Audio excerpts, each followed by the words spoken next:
Praise the lord. Good morning. క్రీస్తు శుభనామంలో మీ అందరికీ వందనములు. చిన్న ప్రార్థనతో ఈరోజు దేవుడి వాగ్దానాన్ని స్వతంత్రించుకుందామా?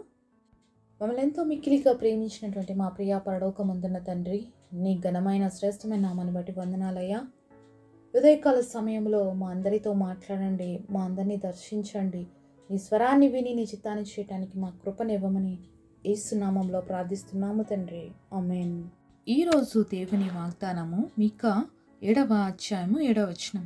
యెహోవా కొరకు నేను ఎదురు చూచెదను, రక్షణకర్తయగు నా దేవుని కొరకు నేను కనిపెట్టి ఉందును. Micah chapter 7 verse 7. I will look unto the Lord, I will wait for the God of my salvation. దేవుడిచ్చినటువంటి అద్భుతమైన వాగ్దానం మనందరి జీవితంలో నెరవేర్చబడును గాక. ఆమేన్.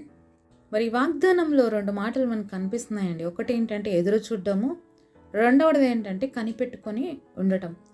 నిజానికి ఈ రెండు పదాలు ఎవరికి నచ్చవు, అంతే కదండి. ఈ రెండు పదాలు చాలా కష్టమైనవేనండి వినడానికి.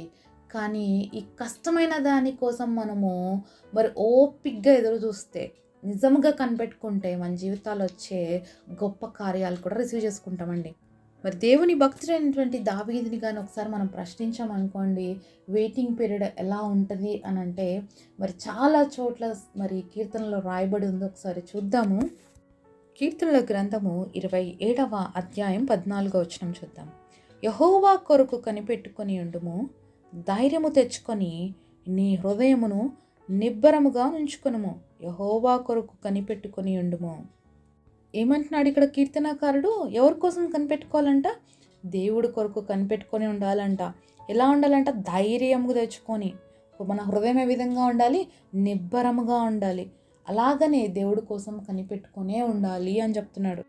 అందరం అనుకుంటూ ఉంటాం, దావీదు ఏముందండి, దావీదు మహారాజు, ఒకరోజు కాకపోతే ఎన్ని రోజులైనా కనిపెడతారు, మేము మామూలు మనుషులం, మా జీవితాల్లో మేము అన్ని రోజులు కనిపెట్టలేమండి, అన్ని రోజులు వెయిట్ చేయలేమండి అని అనుకుంటున్నారా?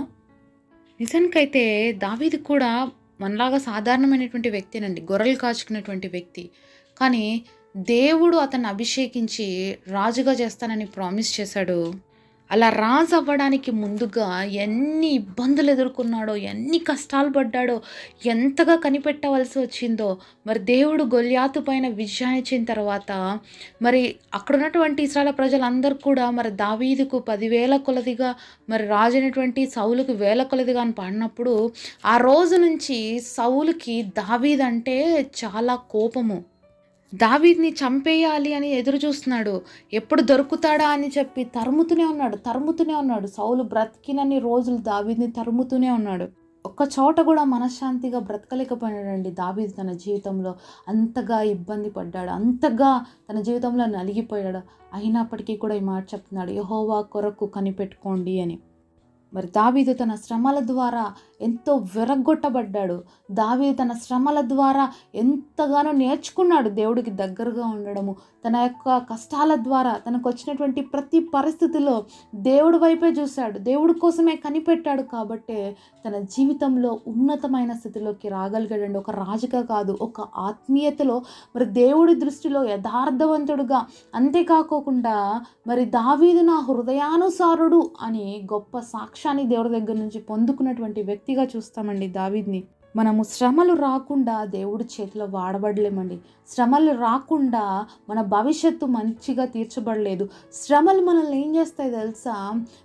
మనల్ని సాఫ్ట్గా మారుస్తాయి. మన జీవితంలో శ్రమలు వచ్చినప్పుడు ఏమవుతుంది అంటే మనం నేర్చుకుంటాం ఆ శ్రమల్లో ఎలా ఉండాలి, ఈ శ్రమలో నేను దేవుడి పైన ఎలా ఆధారపడాలి అనే విషయాన్ని నేర్చుకుంటాం. ఎప్పుడైతే మన జీవితంలో దేవుడి పైన ఆధారపడడం నేర్చుకుంటామో మనం ఏంటో మనకు అర్థమవుతుందండి. చాలాసార్లు మనం అనుకుంటాం, నా జ్ఞానం వల్లనో, నా శక్తి వల్లనో, నా మంచితనం వల్లనో నేను ఈ స్థితిలో ఉన్నామని. కానీ వాస్తవానికి అది ఏది కాదు, దేవుడు దయ వల్ల మాత్రమే ఈరోజు నేను ఈ స్థితిలో ఉన్నానని చెప్పగలిగేటువంటి స్థితిలోకి మనం వస్తామండి. కాబట్టి శ్రమలు రావడము మన జీవితంలో చాలా ఆశీర్వాదకరం. శ్రమలు రావడం అనేది మన జీవితంలో మేలు. శ్రమల ద్వారా మనం దేవుడికి దగ్గర అవుతాం. కానీ చాలామంది ఈ శ్రమల్లో దేవుడికి దూరం అయిపోతూ ఉంటారు. కాబట్టి దయచేసి శ్రమలలో దేవుడికి దగ్గర అవ్వడం వల్ల ఆశీర్వాదాలను పొందుకుంటాం. దావీదు జీవితంలో వచ్చిన శ్రమలు ఎంతో ఉన్నతమైనటువంటి ఆశీర్వాదానికి అతను తీసుకెళ్ళాయండి. ఎలాగంటారా, ఇప్పటి వరకు కూడా ఇజ్రాయేల్ సింహాసనం మీద ఒక రాజు ఉండక మానడన్నాడు. అదే వంశంలో నుంచి యేసుక్రీస్తు ప్రభువు ప్రభువారు వచ్చాడు, ఆయన సింహాసనాసీనుడిగా ఉన్నాడు. దావీదుకి చేసినటువంటి ప్రామిస్ని దేవుడు నెరవేర్చాడండి. మరి ఎంత కష్టపడ్డాడు దావీదు, తన జీవితంలో ఎంత ఇబ్బంది పడ్డాడు, కానీ దేవుడు ఇచ్చినటువంటి ప్రామిస్ కూడా అంత గొప్పగానే ఉంది. ఆ గొప్ప ప్రామిస్ని మనం చూస్తున్నాం ఈరోజు. అయితే దేవుడి వైపు ఆశతో ఎదురు చూశాడు, దేవుడి పైన నమ్మకం ఉంచుకున్నాడు. మరి ఎంతగా దేవుడి కోసం కనిపెట్టగలడో అంత ఓపికగా దేవుడు చేసే ప్రతి కార్యాన్ని చూశాడు. నిరీక్షణతో మరి ఆశతో ఎదురు చూశాడు. నిబ్బరము కలిగి దేవుడు కార్యాల కోసం ఎదురు చూశాడు. కాబట్టి అంత గొప్ప ఉన్నతమైన స్థితిని పొందుకోగలిగాడు దావీదు తన జీవితంలో. సరే, కీర్తనలు 130వ అధ్యాయము 5వ వచనం చూద్దాము. యెహోవా కొరకు నేను కనిపెట్టుకొనుచున్నాను, నా ప్రాణము ఆయన కొరకు కనిపెట్టుకొనుచున్నది. ఆయన మాట మీద నేను ఆశ పెట్టుకొని ఉన్నాను. కావలి వారు ఉదయం కొరకు కనిపెట్టుట కంటే ఎక్కువగా నా ప్రాణము ప్రభువు కొరకు కనిపెట్టుచున్నది. ఎంత అద్భుతమైన మాట మాట్లాడుతున్నాడండి ఇక్కడ. మరి ఎవరి కోసం కనిపెట్టుకున్నాడంట? దేవుడి కోసం కనిపెట్టుకుంటున్నాడు. నా ప్రాణం ఆయన కొరకు కనిపెట్టుకొని ఉన్నది. ఎలా కనిపెట్టుకున్నదంటే బెస్ట్ ఎగ్జాంపుల్ చెప్తున్నాడు. కావాలి వారు ఉదయం కోసం కనిపెట్టుకున్నట్లుగా నా హృదయం ఆయన కోసము కనిపెట్టుకొని ఉంది. మరొక వాచ్మ్యాన్ని లేకపోతే నైట్ డ్యూటీ చేసే వాళ్ళని చూసినట్లయితే ఎప్పుడప్పుడు వాళ్ళకి పొద్దున అవుతుందా అని ఎదురు చూస్తుంటారు కదండి. రాత్రంతా వాళ్ళు మేల్కొని ఆ ఉదయం కోసం ఎదురు చూసినట్లుగా అంత ఆశతో, అంటే రాత్రి ఈ కొన్ని గంటల తర్వాత ఇంక గడిచిపోతుంది, నెక్స్ట్ డే వస్తుందని ఎంత ఆశతో ఎదురు చూస్తారో అంత ఆశ ఉండాలండి మనకి. దేవుడు కార్యాలు మన జీవితంలో జరగాలంటే దేవుడి కోసం మనం కూడా అంత ఓపికగా కనిపెట్టుకొని ఉండాలి. అంతే కావాలి వారు రాత్రి నుంచి పొద్దున వరకు చూసినట్లుగా మరి నేను కూడా కొంచెం సేపు రాత్రంతా కనిపెట్టి పొద్దునకే రిసీవ్ చేసుకుంటానా అని ప్రశ్న వేసుకున్నట్లయితే అలా కాదండి. ఒక రోజుతో వాళ్ళ డ్యూటీ అయిపోదు కదా, ప్రతిరోజు వాళ్ళు అదే డ్యూటీలో ఉంటారు. అంటే రాత్రి అయితే మళ్ళీ నెక్స్ట్ డే పొద్దున కోసం, అలా ప్రతిరోజు మనం కూడా దేవుడు కార్యాల కోసం, దేవుడు మనతో మాట్లాడడం కోసం, దేవుడి చిత్తం మన జీవితంలో జరగడం కోసం ప్రతిరోజు కనిపెట్టాలి అనేది దేవుడి ఉద్దేశం.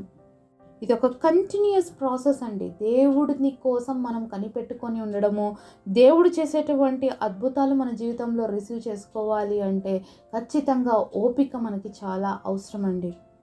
మనం అలా కానీ కనిపెట్టుకోకపోతే మన జీవితంలో మనం నష్టాన్ని కొని తెచ్చుకుంటాం. కనిపెడితే కొన్ని ఆశీర్వాదాలు తెచ్చుకుంటాము, కనిపెట్టకపోతే కొన్ని నష్టాలు తెచ్చుకుంటాము. అంటే డబ్బులు ఇచ్చి నష్టాలు కొన్నట్లుగా మన జీవితం ఉంటుందన్నమాట. కాబట్టి దయచేసి ఇలాంటి పరిస్థితుల్లో ఎవరైనా తొందరపాట్లు పనులు చేస్తున్నట్లయితే దయచేసి దేవుడి సన్నిధిలో కనిపెట్టడం నేర్చుకోండి. భక్తుడైనటువంటి దావీదు తన జీవితంలో ఎంతగానో కనిపెట్టాడు. భక్తుడైనటువంటి అబ్రహాము తన జీవితంలో ఎంతగానో కనిపెట్టాడు. కాబట్టి దేవుడి యొక్క అద్భుతాలు రిసీవ్ చేసుకున్నాడు. భక్తుడైనటువంటి యాకోబు కూడా తన జీవితంలో కనిపెట్టాడు. అంతేకాదండి, యేసు ప్రభు కూడా ఈ లోకములో దేవాది దేవుడు కూడా మానవుడిగా 33.5 సంవత్సరం కనిపెట్టాడు. దేవుని యొక్క కార్యము భూమి మీద నెరవేర్చడానికి, ఆయన వచ్చిన సంకల్పం నెరవేర్చడానికి దేవుడు కూడా కనిపెట్టుకొని ఉన్నాడు. కాబట్టే ఈరోజు మానవ జాతికి పాప క్షమాపణ కలిగింది. మనందరికీ కూడా పరలోక రాజ్యం వెళ్ళేటువంటి అవకాశం కలిగింది. కాబట్టి దేవుడే కనిపెట్టవలసి వచ్చింది లోకంకి వచ్చినప్పుడు, ఒక మానవుడుగా ఉన్నప్పుడు. కాబట్టి మన జీవితంలో మనం కూడా కనిపెట్టడం నేర్చుకుందాం. కనిపెట్టడంలో ఉన్నటువంటి ఆశీర్వాదాలని రిసీవ్ చేసుకుందాము. యేసు ప్రభు 33.5 సంవత్సరం వెయిట్ చేశాడు దేవుడి చిత్తం నెరవేర్చడానికి. అంటే మానవులుగా మనం ఎన్ని సంవత్సరాలు వెయిట్ చేయాలి? మానవుడిగా దేవుడి కార్యాలు మన జీవితంలో జరగడానికి మనం ఎంత ఆశతో కనిపెట్టుకొని ఎదురు చూడాలి. దేవుడు చేసేటువంటి ప్రతి కార్యము చాలా గొప్పది కనుక ఎక్కడ కూడా నిరాశ పడక, నిస్పృహ పడక దేవుడు చేసేటువంటి ఆ ఉన్నతమైనటువంటి కార్యాలు రిసీవ్ చేసుకోవడానికి ఆశతో ఎదురు చూద్దాము. అలాగే ఓపికగా కనిపెట్టుకుందాము. ఎక్కడ కూడా నిరీక్షణ కోల్పోకుండా ధైర్యముగా మనం కలిగినటువంటి దేవుడు, భూమి ఆకాశములను సమస్తమును సృష్టించిన సృష్టికర్త అయిన దేవుడు తగిన సమయంలో ప్రతిదీ కూడా మనకి ఇవ్వటానికి శక్తివంతుడు. కాబట్టి ఆశతో ఆయన వైపు చూద్దాము, నిరీక్షణతో ఆయన వైపు చూద్దాము. ఆయన చేసేటువంటి అద్భుతాలు రిసీవ్ చేసుకుందాము. కాబట్టి నా జీవితంలో ఆలస్యం జరుగుతుంది అని బాధపడక, ఆలస్యం వెనక దాగినటువంటి అద్భుతాలను రిసీవ్ చేసుకోబోతున్నానన్న ఆశతో ఎదురు చూసినట్లయితే నీ జీవితాన్ని జయ జీవితంగా దేవుడు మార్చబోతున్నాడు. వాటి విశ్వాసం నీకున్నట్లయితే నాతో కలిసి ప్రార్థనలోకి ఇస్తావా? పరిశుద్ధుడైన తండ్రి, మీరు మాట్లాడిన ప్రతి మాట కొరకే వందనాలు తండ్రి. నిజంగా మీ కొరకు కనిపెట్టుకొనటం ఎంత గొప్ప ధన్యత. మీకోసం ఎదురు చూడడము, మీ కార్యాల కోసం మేము ఎదురు చూడడం ఎంత గొప్ప ఆశీర్వాదం అని మేము తెలుసుకున్నాము. మరి ఎవరెవరి జీవితంలో ఆలస్యం జరుగుతుందని, ఇంకా దేవుడు కార్యాలు మేము చూడలేకపోతున్నామని బాధపడుతున్న ప్రతి బిడ్డ జీవితంలో తండ్రి, ఆలస్యం వెనుకన దాగిన ఆశీర్వాదాల్ని పొందుకొని నేను మహింపరచడానికి గొప్ప వాగ్దానం మా అందరి జీవితాల్లో నెరవేర్చమని యేసు నామములో ప్రార్థిస్తున్నాము తండ్రి. ఆమేన్.